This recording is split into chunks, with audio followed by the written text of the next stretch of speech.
C'est pour moi un privilège et un honneur de pouvoir proclamer la parole de Dieu à l'occasion de ce culte solennel officiellement célébré au 284 rue King Edward, lieu où des hommes de Dieu ont proclamé le glorieux évangile de Jésus-Christ pendant 120, les 120 dernières années. Ces hommes ont pour nom George McFaul, Herbert Wilkinson, Émile Massé, Émile Boisvert, Kenneth Seaborn, Ernest Tétrault, Denis Pape, Robert Porchet, Robert Gaudin, Frankie Narcisse, Pierre Ndoumaï, Guy-Pierre Canel, Arsène Pierre, Leslie Pierre et Gordon Bélier.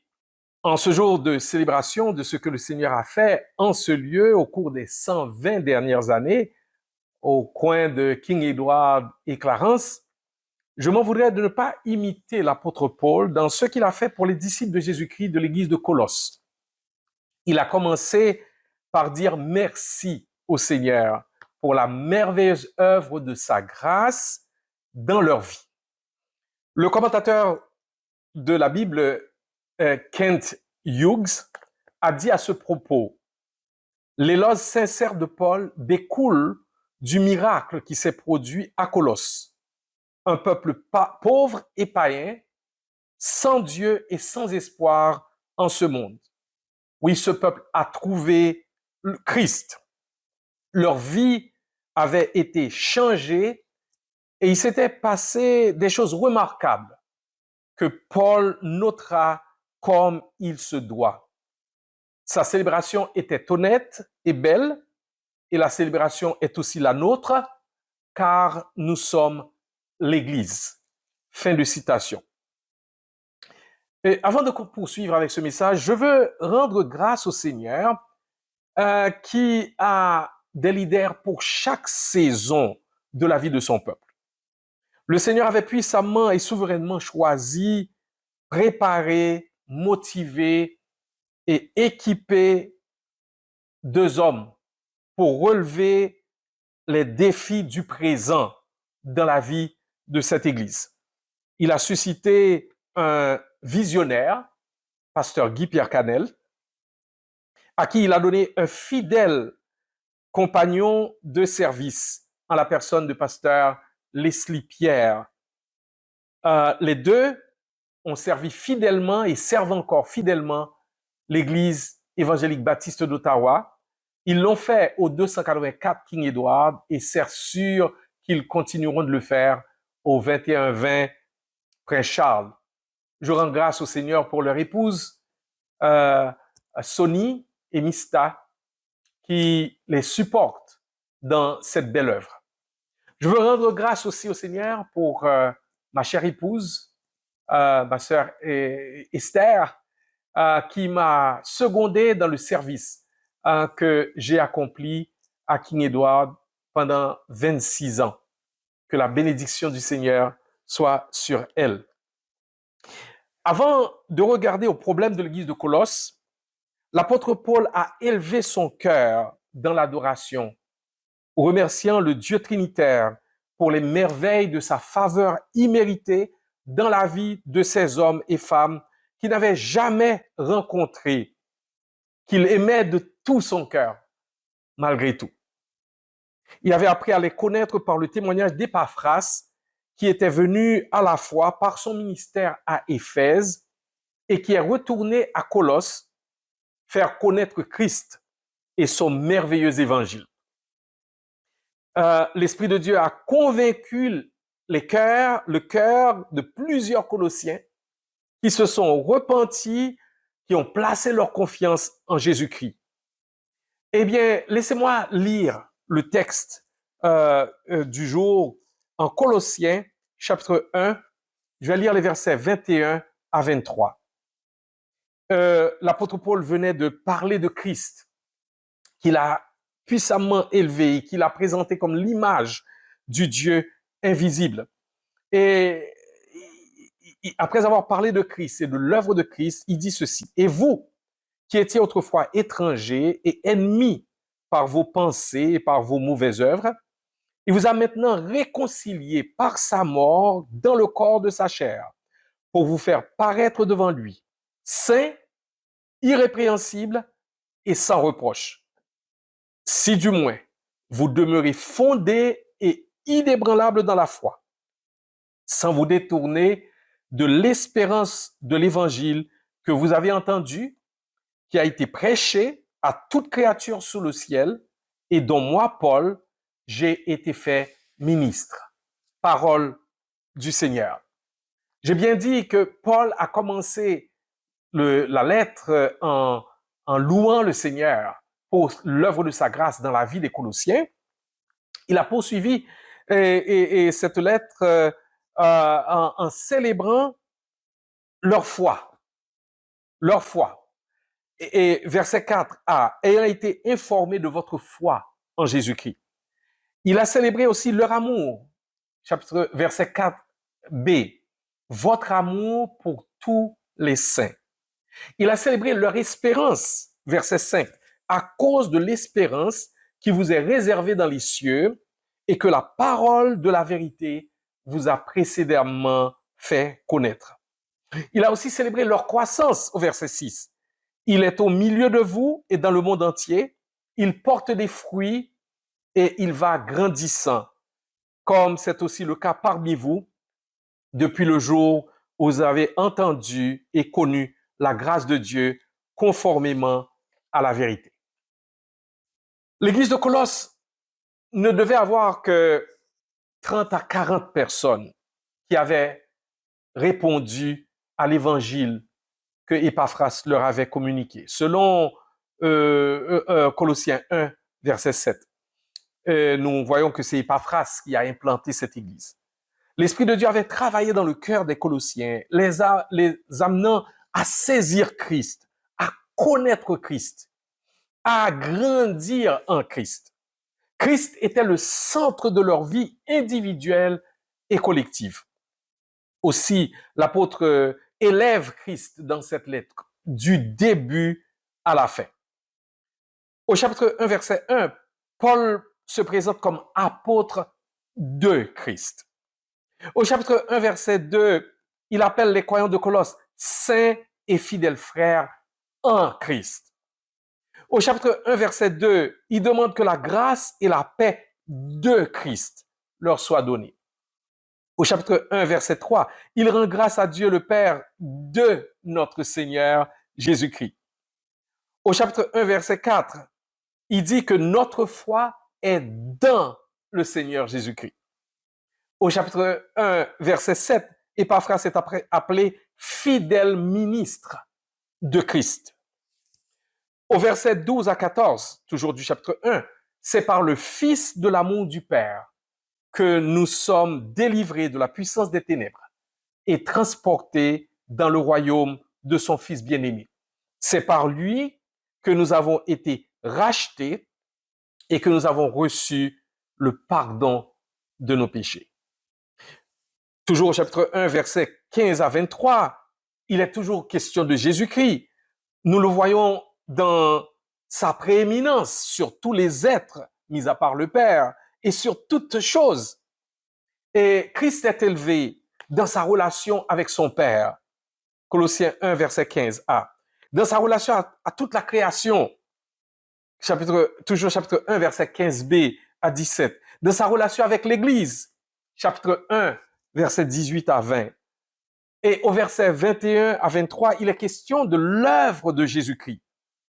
Et dans l'œuvre de Jésus-Christ, nous trouvons réellement ce qui constitue le titre de ce message, célébrer le passé, anticiper l'avenir et consacrer le présent. Nous trouvons dans les versets 21 à 23, nous devons célébrer le passé parce que Christ nous a réconciliés avec le Père. Amen. Christ nous a réconciliés avec le Père. Nous étions en guerre avec Dieu à cause du péché, comme fils et filles d'Adam. Eh bien, par l'œuvre de la croix, le Père Dieu nous a réconciliés avec lui par son Fils Jésus-Christ. Deuxième chose, nous devons anticiper l'avenir parce que Christ achèvera ce qu'il a commencé en nous. Nous devons anticiper l'avenir parce que Christ achèvera ce qu'il a commencé en nous. C'est ce que nous trouvons au verset 22 du chapitre 1. Et c'est ce dont l'apôtre Paul nous parle aussi dans Philippiens 1, 6. Je suis persuadé que celui qui a commencé en vous cette bonne œuvre la rendra parfaite pour le jour de Jésus-Christ. Et là, je veux faire une parenthèse. Et là, l'enracinement en Jésus-Christ et ce que Jésus-Christ va achever ne dépend pas du lieu où vous allez être. Et cet enracinement et cet achèvement de l'œuvre n'est pas géographique. Dieu peut l'accomplir là où vous êtes. Parce que l'Esprit Saint vous a été donné pour faire une œuvre à l'intérieur de vous. Et là, je veux dire qu'il y a deux sortes de spiritualité que nous voyons aujourd'hui. Il y a la spiritualité outside in. Il me faut être dans l'atmosphère, dans un certain contexte. Il me faut être dans un milieu où les choses bougent. Eh bien, là, ça va produire quelque chose à l'intérieur. Ce n'est pas ce que l'Écriture nous montre pour la spiritualité de la Nouvelle Alliance. Plutôt, dans la spiritualité de la Nouvelle Alliance, ça commence à l'intérieur, parce que l'Esprit de Dieu habite en nous. L'œuvre se fait en nous. Dieu a des moyens que l'Esprit de Dieu utilise pour amener cette œuvre vers son achèvement. Et ce que l'apôtre Paul dit, c'est que nous devons anticiper l'avenir parce que Christ achèvera. C'est certain, il achèvera l'œuvre qu'il a commencée en nous. Donc, nous pouvons rester là où le Seigneur nous place, sans avoir à courir à droite ou à gauche pour trouver ce que nous pouvons trouver là où nous sommes, parce que l'Esprit de Dieu est en train de faire une œuvre efficace en nous pour nous transformer à l'image de Jésus-Christ. Donc, ça, nous pouvons anticiper l'avenir. Christ achèvera l'œuvre qu'il a commencée. Mais troisièmement, nous devons consacrer le présent, demeurant fondé et inébranlable dans la foi. Colossiens 1, verset 23. Tout ce qui s'était passé dans la vie des croyants de Colosse était fondé sur la personne de Jésus-Christ et sur son œuvre. Les fausses doctrines qui menaçaient la vie et la santé de cette Église ne pouvaient être efficacement neutralisées et éliminées même que par l'Évangile centré sur Jésus-Christ. Oh, je suis profondément bouleversé de voir que maintenant, on peut avoir des prédications qui arrivent à émouvoir les gens, mais Christ, sans que Christ en soit le centre. Et on veut produire mon meilleur moi avec une sorte de message psychologisant. Et on ne comprend pas que tout est en Christ. Tout est enraciné en lui et dans l'œuvre de la croix. Et ce n'est pas un évangile, l'évangile que les apôtres ont prêché n'était pas un évangile psychologique. C'était un évangile enraciné dans l'œuvre historique de l'incarnation de Jésus-Christ, de la mort, l'ensevelissement, la résurrection de Jésus-Christ, son ascension et maintenant sa vie dans le croyant par le Saint-Esprit. Je ne peux qu'acquiescer à ce que John Stott a sublimement fait remarquer, et je le cite. Il est vrai que la foi chrétienne est une foi trinitaire. Nous croyons en Dieu en tant que créateur, soutien et père. Nous croyons également en l'Esprit Saint, l'Esprit de vérité qui a parlé par les prophètes et les apôtres et qui sanctifie le peuple de Dieu. Mais par-dessus tout, notre témoignage s'adresse à Jésus-Christ, Fils du Père et dispensateur de l'Esprit, qui a été conçu et est né, a souffert et a été crucifié, est mort et a été enseveli, est ressuscité, est monté au ciel, règne et reviendra pour juger. La disproportion des clauses du credo des apôtres montre bien le caractère christocentrique de la foi chrétienne. Il ne contient que 3 relatives à l'action de l'Esprit, mais 13 qui parlent du Fils. Le pasteur Richard Baxter a donc raison de dire, si nous ne pouvons enseigner que Christ à nos gens, nous leur enseignons tout. Je répète, si nous ne pouvons enseigner que Christ à nos gens, nous leur enseignons tout. Mes frères et sœurs, ce que Paul avait fait pour Épaphras, l'implanteur de l'église de Colosse, ce qu'Épaphras avait fait pour les hommes et les femmes perdus de la ville de Colosse, c'est ce qu'un homme du nom de George Rimbaud McFaul avait fait pour les hommes et femmes francophones perdus et confus de la vallée de la région de la capitale nationale, de la région de l'Outaouais. Cet anglophone, né le 14 février 1869 dans un petit village du Québec appelé Pointe-Fortune, a passé les 15 premières années de sa vie dans son village natal où ses meilleurs amis étaient des francophones. On les appelait à ce moment-là des Canadiens français. En 1884, sa famille a déménagé à Niagara Falls. Et c'est là qu'il va faire la plus merveilleuse de toutes les rencontres de sa vie. Il a rencontré Jésus-Christ dans la parole qui a été proclamée. Il a soumis sa vie à Jésus-Christ et a aussitôt ressenti le besoin de s'impliquer activement dans son église locale. À l'âge de 18 ans, il a prêché pour la première fois dans son église locale. Peu de temps après, il a ressenti un appel à devenir missionnaire. En 1886, il a entrepris des études à l'Institut Feller à Saint-Blaise au Québec et où il a cherché à perfectionner son français. Passant l'été dans la région d'Ottawa-Gatineau, c'est en 1890 qu'il a proclamé le salut par grâce pour la première fois dans cette région. Retourné à Niagara Falls, il a entrepris des études à l'université McMaster où il obtint une maîtrise en histoire de la réforme protestante.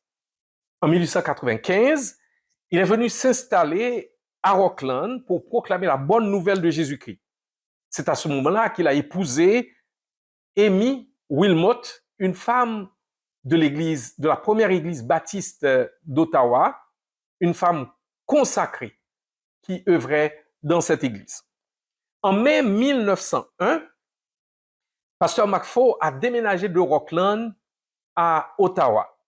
Et c'est à ce moment qu'il a commencé cette belle et magnifique œuvre évangélique. Donc, il l'a commencé en 1901. C'est le 20 octobre 1901 qu'il a tenu le premier service en français à la première église baptiste d'Ottawa. La première église baptiste d'Ottawa. Mais je dis bien la première église baptiste francophone. C'est la première église francophone en Ontario. Mais c'est le 9 octobre 1904 qu'il a prêché son premier message à la petite chapelle construite sur ce terrain. Le terrain et la chapelle ont coûté la somme de 4 926,15 $. Gloire au Seigneur. Ils ont pu trouver l'argent pour construire cette petite chapelle. Puis, du 29 février au 7 mars 1920, ils ont inauguré le nouvel édifice qui a coûté avec les meubles 28 547,33 $. Et c'est vers l'an 1998, juste avant de faire les rénovations de l'édifice qui se trouve au 284 King Edward, que le terrain et l'édifice ont été cédés à l'Église évangélique baptiste d'Ottawa, l'Église francophone, devenue une Église de l'Union, au prix de $1. Gloire au Seigneur. Vous ne pourrez comprendre ni apprécier pourquoi nous devons de célébrer le passé, d'anticiper l'avenir et de consacrer le présent dans le cadre de cette œuvre, si vous ne réalisez ce que M. Bacquefaux et toutes les générations qui l'ont suivi ont trouvé en Jésus-Christ. Du 9 octobre 1904 à ce 1er septembre 2024, c'est Jésus-Christ et Jésus-Christ crucifié qui a été proclamé à ce coin de Clarence et King Edward. Ce n'est pas la religion qui a sauvé des hommes et des femmes, des jeunes et des moins jeunes, des Noirs et des Blancs, des Franco-Ontariens, des Québécois, des Acadiens, des Haïtiens, des Congolais, des Camerounais, des Malgaches, des Salvadoriens, des Nicaraguayens, et même un Américain francophile, des Rwandais, des Centrafricains. C'est Jésus-Christ qui les a sauvés ici ou ailleurs et les a souverainement unis à cette famille spirituelle pour porter le nom de Jésus-Christ auprès des nombreux francophones de plusieurs nations vivant dans la région de la capitale nationale.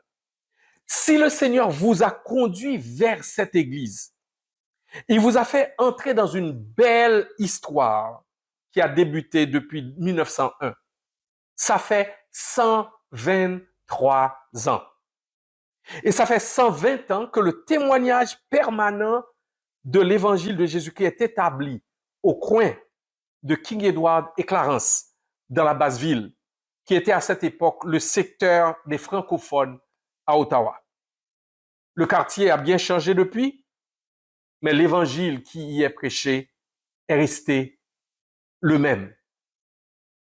Une rapide lecture de l'histoire de cette œuvre évangélique, vieille de 123 ans, montre de manière évidente la grâce de Dieu par laquelle le Seigneur a toujours pourvu à des bergers pour cette église. Sauf en de très, très rares périodes, très courtes périodes, sauf entre 1978 et 1980, où l'église a failli fermer ses portes.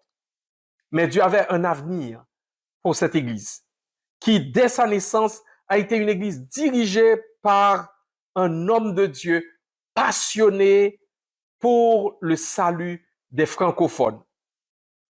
Je m'en voudrais de ne pas souligner certains traits particuliers de cette œuvre pour que tous ceux et celles qui viennent s'engager dans cette église, se rappellent toujours qu'ils sont assis sur les épaules des hommes et des femmes de foi, passionnés pour le salut des perdus, pour la formation de disciples, pour l'implantation de nouvelles églises. Vous ne pourrez pas comprendre, vous ne pourrez pas apprécier cette œuvre sans connaître son histoire. Il convient de souligner quelques traits distinctifs de cette œuvre évangélique dans laquelle vous et moi sommes entrés au cours des dernières décennies. Un premier facteur de la vie et même de l'ADN de cette Église. Vie et message centrés sur Jésus-Christ. Vie et message centrés sur Jésus-Christ. Du début de cette œuvre jusqu'à aujourd'hui, le message qui est proclamé et dans lequel les saints sont instruits, c'est le salut par la seule grâce de Dieu, par la foi seule, en Jésus seul, sur le fondement de l'Écriture seule et pour la gloire de Dieu seul. Un Anglais du nom de William Temple a dit justement, l'Évangile est vrai toujours et partout, ou bien ce n'est pas un évangile du tout, ou il n'est pas vrai du tout. Je répète, l'évangile est vrai toujours et partout, ou bien ce n'est pas un évangile du tout, ou il n'est pas vrai du tout. Fin de citation. Je dis bien, l'évangile est vrai. C'est pourquoi nous sommes en train de prêcher le même message que tous les autres pasteurs et prédicateurs qui nous ont précédés sur cette chair, parce qu'il est l'évangile éternel, l'évangile de Jésus-Christ, l'évangile du salut par grâce. Les temps ont changé, mais l'homme est resté le même, avec le même problème, le problème du péché. Ce qu'il lui faut, c'est le même remède. Jésus-Christ, sa mort et sa résurrection pour le pardon des péchés et la vie éternelle. Un deuxième trait, un deuxième facteur de l'ADN de cette Église, c'est qu'elle a été dès le début un trait d'union entre plusieurs cultures et ethnies. C'est une Église qui est née dans une période où les relations entre anglophones et canadiens français étaient plus souvent tendues et même par moments mauvaises. Cette Église a résolu de servir les deux peuples fondateurs du Canada, les anglophones et les francophones, appelés canadiens français, et cette Église a décidé de servir dans les deux langues. Sur les bulletins hebdomadaires, on en trouve encore un dans les archives de l'Église, était inscrit ceci. Ici, les deux grandes races canadiennes se rencontrent dans une véritable fraternité chrétienne.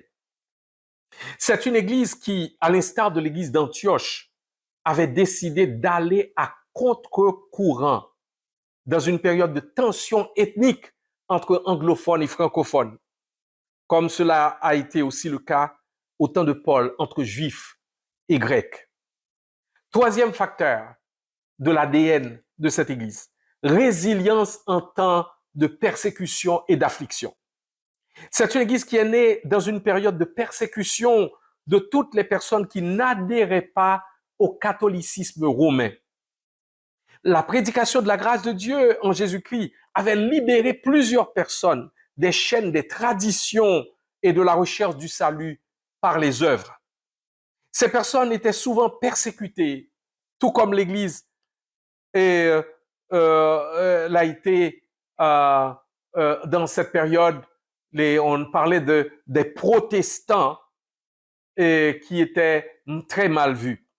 Ils ont dû déménager 3 fois respectivement sur la rue Clarence, le 2 février 1902, sur la rue Sussex, le 3 mai 1903, sur la rue Rideau, le 19 mai 1904, avant de faire l'acquisition de cette propriété où a été érigée la petite chapelle de la partie sud de cet édifice.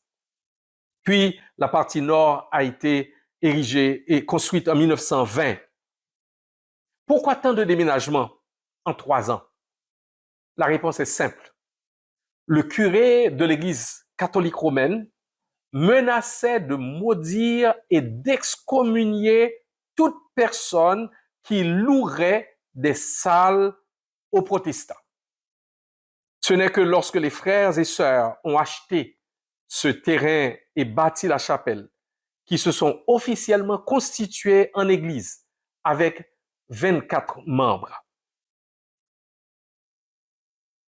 Cette église a donc connu à ses débuts la persécution, mais a tenu bon dans la foi, refusant de laisser la religion des hommes, les traditions des hommes, dicter à sa conscience autre chose que l'évangile et l'évangile de Jésus-Christ seul. Quatrième facteur de l'ADN de cette église, une passion pour les perdus de langue française en particulier. C'est une église qui a eu dès sa fondation une passion pour les perdus de langue française. L'évangile était prêché par des hommes et des femmes qui allaient dans les foyers des gens, étudier la Bible avec eux. Il y avait des femmes qui étaient appelées femmes de la Bible, qui étaient en fait de vrais évangélistes, qui allaient gagner des âmes dans leur propre demeure. C'était en fait des gens passionnés pour Jésus-Christ et passionnés pour le salut des perdus. Hommes et femmes étaient engagés dans la grande commission. Ils n'avaient pas peur de fixer même une année, un objectif qui peut nous paraître irréaliste. Avoir 100 nouveaux membres en ce temps-là, avoir 100 nouveaux membres. Et le défi qui a été lancé à l'Église tout entière a été le suivant. Laissez Christ vous utiliser pour amener quelqu'un à Christ et à son Église. Je répète, laissez Christ vous utiliser pour amener quelqu'un à Christ et à son Église. Pour frapper l'imagination des frères et sœurs et les motiver, il leur a été communiqué une image où on voit chaque membre trouve un autre membre. Chaque membre trouve ou gagne un autre membre. C'était leur plan pratique d'obéissance à la grande commission. Comme à l'église d'Antioche, tous les croyants étaient impliqués dans l'œuvre de la grande commission. Il en a résulté de nombreuses conversions à Antioche parmi les Juifs, mais aussi parmi les païens. Et c'est de cette église qu'allait commencer la plus grande œuvre missionnaire de l'église du 1er siècle, avec l'envoi par l'Esprit, l'envoi de Barnabas et de Saul, par cette conviction donnée aux leaders réunis pour prier et jeûner. Mettez-moi à part Barnabas et Saul pour l'œuvre à laquelle je les ai appelés. Résultat, plusieurs églises ont été implantées, de nombreuses âmes ont été gagnées, plusieurs églises ont été implantées dans tout le bassin méditerranéen allant jusqu'en Europe. Cette église, l'église évangélique baptiste d'Ottawa, doit continuer à avoir une passion pour les perdus. Et en chaque membre doit commencer à raisonner le mandat de la grande commission, trouvé dans les 4 évangiles et en Acte 1, verset 8. L'Église peut changer de lieu de culte, mais son mandat reste le même. Faire des disciples de toutes les nations, pas seulement d'Haïti, de la République du Congo, du Cameroun, du Madagascar, de la France, de la Belgique, du Mali, du Tchad, du Nicaragua, du Salvador, etc. Bien des gens de toutes nations que le Seigneur, dans sa souveraineté, amène au Canada, deviennent en quelque sorte un vrai champ missionnaire pour cette Église. 5e facteur, et faisant partie de l'ADN de cette Église, passion pour l'implantation d'églises. C'est une Église qui avait le souci d'implanter des églises pour établir un témoignage évangélique permanent dans une localité donnée. La vision missionnaire de pasteur George Bacfo a amené l'Église d'Ottawa à implanter 3 autres églises. Une église bilingue à Hull, le 9 juin 1905, une église à Bronxburg, le 29 avril 1909, une église à Otter Lake, le 9 mai 1917. La vision de pasteur Frankie Narcisse et moi-même a amené l'église d'Ottawa à implanter 2 églises, une à Orléans en janvier 1999 et une église qui a été conduite par pasteur Georges Wagner et qui est maintenant conduite par le pasteur Josué Destin et qui était accompagné de Jean-Marc Princiville comme pasteur associé. Une autre église qui est implantée à Gatineau le 27 avril 2014, qui a fait l'acquisition d'un édifice sous le ministère de pasteur Frankie Narcisse. L'Église a aussi contribué, succédé, appuyé de jeunes ouvriers et dans leur formation. Et c'est le pasteur Arsène Pierre qui a succédé à pasteur Narcisse dans cette Église. Lui aussi a été secondé par le pasteur Gordon Bélier, qui a aussi servi à l'Église d'Ottawa. L'Église a contribué à renforcer une œuvre évangélique sous le ministère de pasteur Renel Sanon à Windsor. Et l'Église a contribué à renforcer aussi le ministère évangélique à Sherbrooke sous le ministère de pasteur Jean-Marc Princiville. Elle a œuvré dans la formation de disciples et de leaders par des voyages missionnaires en Haïti, en République dominicaine. Elle a supporté plusieurs frères et sœurs qui ont effectué des missions de courte durée au Rwanda. Il y a Magda, Célestin Jean-Louis et Martine Pierre-Louis. Au Guatemala, encore Magda, Jean-Louis. Et au Cameroun, Patrick, Narcisse. Au Brésil, Madeleine Nali. En Roumanie, Martine Jean-Pierre, Manoresh et Marie-Chantal Leriche. La mission de cette église n'est pas liée à un édifice particulier. Elle s'est exercée partout où le Seigneur a amené des membres engagés dans la Grande Commission. Passant de l'avenue du roi Édouard à celle de Prince Charles, Egebo ne peut que continuer à s'occuper royalement de l'œuvre de la Grande Commission. 6e facteur faisant partie de l'ADN de l'Église évangélique baptiste d'Ottawa.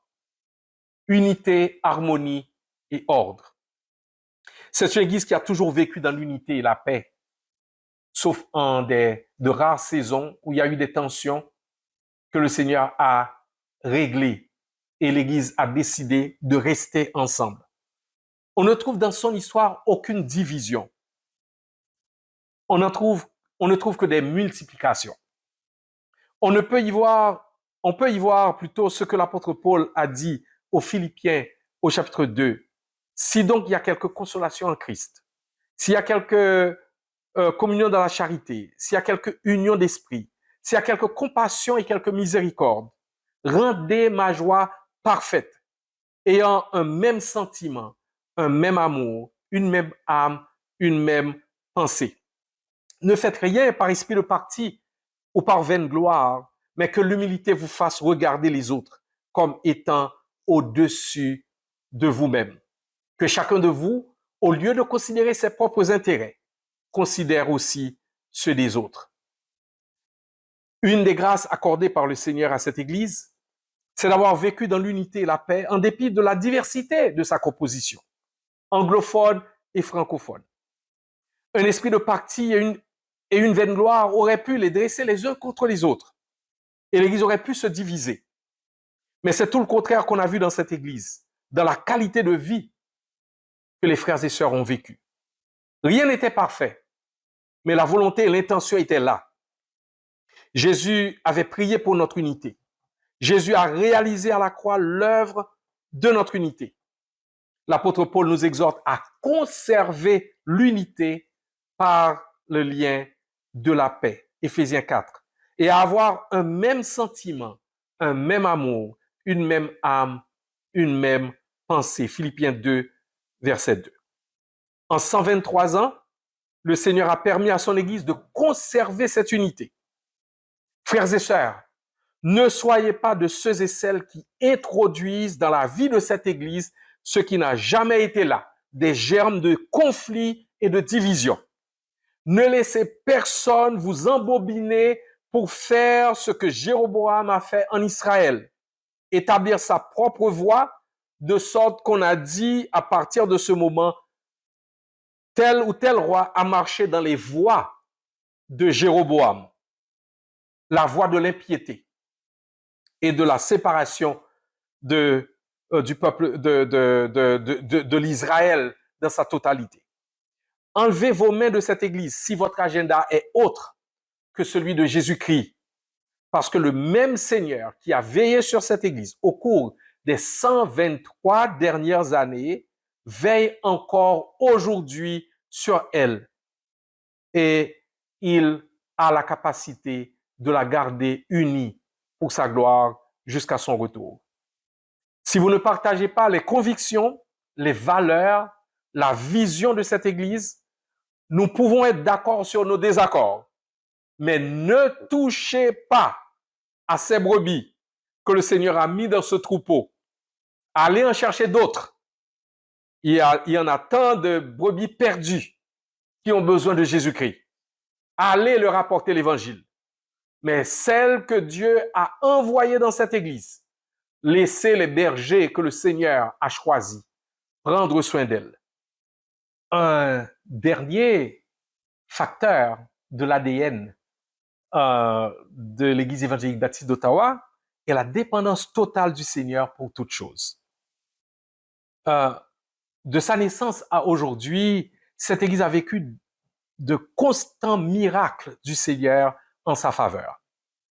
Que ce soit pour les sous-bergers qui l'ont conduit, ou les moyens nécessaires à l'achat, la construction ou la rénovation des lieux que le Seigneur lui a donnés, la grâce même d'acquérir le nouvel édifice au 21-20 près Charles, eh bien, la bonne main du Seigneur n'a pas manqué de bénir cette Église.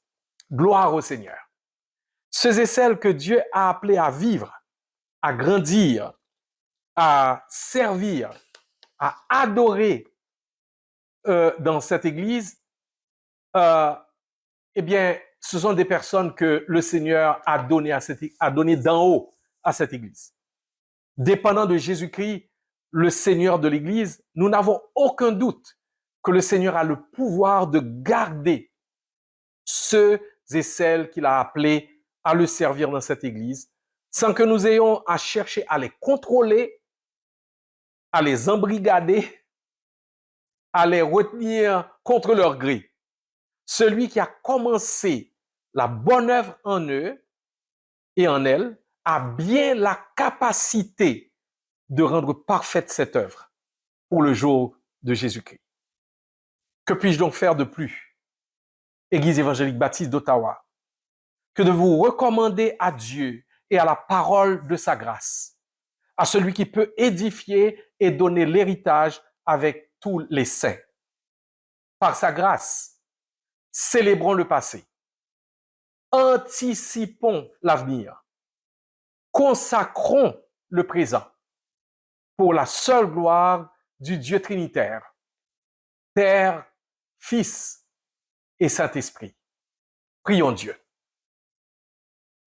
Seigneur Jésus, toi le grand et souverain berger des brebis, toi que le Père a envoyé pour accomplir l'œuvre du salut, c'est en ton nom que nous osons demander à notre Père de garder, de protéger ceux et celles que le Père appelle sous ta roulette dans ce petit troupeau que ta main conduit. Fortifie leur foi, ô Père, en Jésus. Donne-leur du discernement pour s'attacher à ta vérité. Donne-leur un cœur pour se soumettre aux sous-bergers que tu as choisis pour les conduire. Enflamme leur cœur d'une sainte passion pour la personne de Jésus-Christ, pour l'Église de Jésus-Christ, pour le salut des perdus et pour l'édification des saints. Aide-les par ton esprit à marcher dans la vérité. Garde-les des mensonges de l'ennemi et du monde sur leur identité, sur les moyens de leur croissance dans la grâce et dans la connaissance de Jésus-Christ. Garde-les des douloureux détours et des mirages trompeurs qui risquent de les éloigner de Jésus-Christ et des choses qui contribuent à leur paix dans la foi. En ces temps où tant de faux docteurs et de faux prophètes cherchent à voler le prix de leur course, aide-les à s'attacher à Christ, ne laissant personne faire de leur proie par la philosophie et une vaine tromperie, s'appuyant sur la tradition des hommes et non sur Christ. Que par ta grâce, cette Église continue à être un phare qui brille pour Jésus, là où tu vas l'amener au 21-20 Prince Charles. Oui, que tu l'aides à être un phare par son unité, son amour pour les saints, sa compassion pour les perdus, ses entrailles de miséricorde pour les gens dans le besoin, par l'ordre et la paix qui y règnent, par l'évangile qui y est prêché, par la qualité d'un leadership de service qui te plaît et par un niveau d'engagement qui t'honore. Nous te prions ainsi, ô Père, au nom et par les mérites de notre incomparable Seigneur et Sauveur, Jésus-Christ. Amen.